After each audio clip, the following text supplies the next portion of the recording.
नमस्कार. एक खूप महत्त्वाची बातमी आहे, खास करून प्रधानमंत्री उज्ज्वला योजनेच्या लाभार्थ्यांसाठी.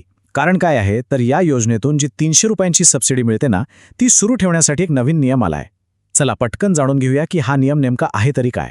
हो, हीच ती रक्कम आहे, 300 रुपये. प्रत्येक सिलेंडर मागे मिळणारे हे पैसे. आता बघा, ही सबसिडी लाखो कुटुंबांसाठी किती मोठा आधार आहे, नाही का? पण आता एका छोट्याशा गोष्टीमुळे ही सबसिडी धोक्यात येऊ शकते. आता ती गोष्ट काय आहे, तेच आपल्याला आज नीट समजून घ्यायचंय. बरं, पुढे जाण्याआधी आपण एक काम करूया. ही उज्ज्वला योजना नक्की आहे तरी काय आणि तिचा मूळ उद्देश काय आहे यावर एक नजर टाकूया, म्हणजे सगळा संदर्भ आपल्या लक्षात येईल. तर बघा, प्रधानमंत्री उज्ज्वला योजना ही एक सरकारी योजना आहे. ही खास करून देशातल्या गरीब कुटुंबांमधल्या महिलांसाठी सुरू करण्यात आली. कशासाठी? तर त्यांना त्या स्वयंपाकघरातल्या धुराच्या त्रासातून मुक्त करण्यासाठी. म्हणजे या योजनेतून त्यांना स्वच्छ इंधन मिळतं. सोप्या भाषेत सांगायचं तर गॅस सिलेंडर. आणि या योजनेचा सगळ्यात मोठा आर्थिक फायदा काय आहे, तर तो म्हणजे प्रत्येक 14.2 किलोच्या सिलेंडरवर तब्बल 300 रुपयांची सबसिडी मिळते. आणि हे पैसे थेट बँक खात्यात जमा होतात. आणि हो, हे पण लक्षात घ्या की ही सबसिडी वर्षाला 9 सिलेंडर्सपर्यंत लागू आहे. आणि आता आपण वळतोय आजच्या माहितीच्या सगळ्यात महत्त्वाच्या भागाकडे. ऐका, सगळ्या गॅस कंपन्यांनी एक नवीन नियम लागू केला आहे, जो खूप गरजेचा आहे. याकडे अजिबात दुर्लक्ष करून चालणार नाही. तर तो महत्त्वाचा मुद्दा हा आहे की योजनेचा लाभ जर पुढेही सुरू ठेवायचा असेल तर सगळ्या लाभार्थी महिलांना त्यांची KYC म्हणजे नो योर कस्टमर ही प्रक्रिया पूर्ण करणं बंधनकारक आहे. आता होतंय काय की अनेक महिलांना त्यांच्या गॅस एजन्सीकडून, मग ती इंडियन असो, भारत गॅस असो किंवा HP, KYC करण्यासाठी फोन येत आहेत, पण त्याकडे सर्रास दुर्लक्ष केलं जातंय. ही योजना किती मोठी आहे याचा अंदाज आपल्याला या आकड्यावरून येईल. देशभरात विचार करा, तब्बल 10,55,00,000पेक्षा जास्त लोक या योजनेचा फायदा घेत आहेत. ही खरंच एक प्रचंड मोठी संख्या आहे. आणि जर आपण फक्त आपल्या महाराष्ट्रापुरतं बोलायचं ठरवलं तर एकट्या महाराष्ट्रामध्ये 55 लाखांपेक्षा जास्त महिला या योजनेच्या लाभार्थी आहेत. म्हणजे बघा, हा नवीन नियम आपल्या राज्यातल्या लाखो कुटुंबांवर थेट परिणाम करणार आहे.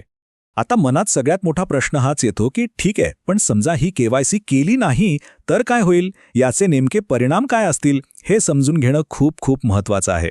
बरं, सरकारने यासाठी एक डेडलाईन सुद्धा दिली आहे, 31 मार्च 2026.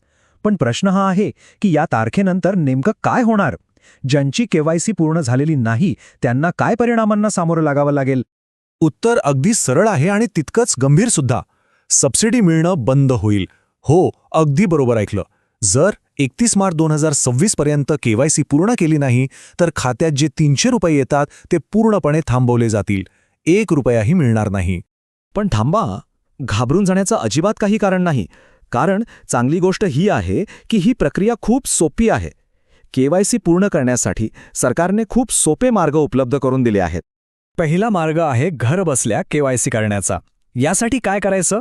तर फक्त आपल्या गॅस कंपनीचं जे ऑफिशियल ॲप आहे, म्हणजे इंडियन, भारत किंवा HP, ते डाउनलोड करायचं. त्याच्यासोबतच आधार फेस ID नावाचं एक ॲप्लिकेशन आहे, ते पण इन्स्टॉल करावं लागेल.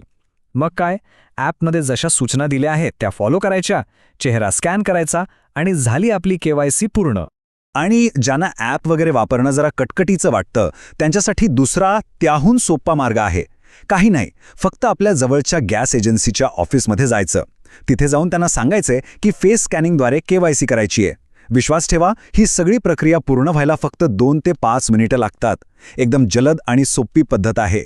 चला तर, आता आपण या सगळ्या माहितीचा शेवट करताना काही महत्त्वाचे मुद्दे पुन्हा एकदा आठवूया, जेणेकरून आपली सबसिडी सुरक्षित राहील आणि कोणताही गोंधळ होणार नाही.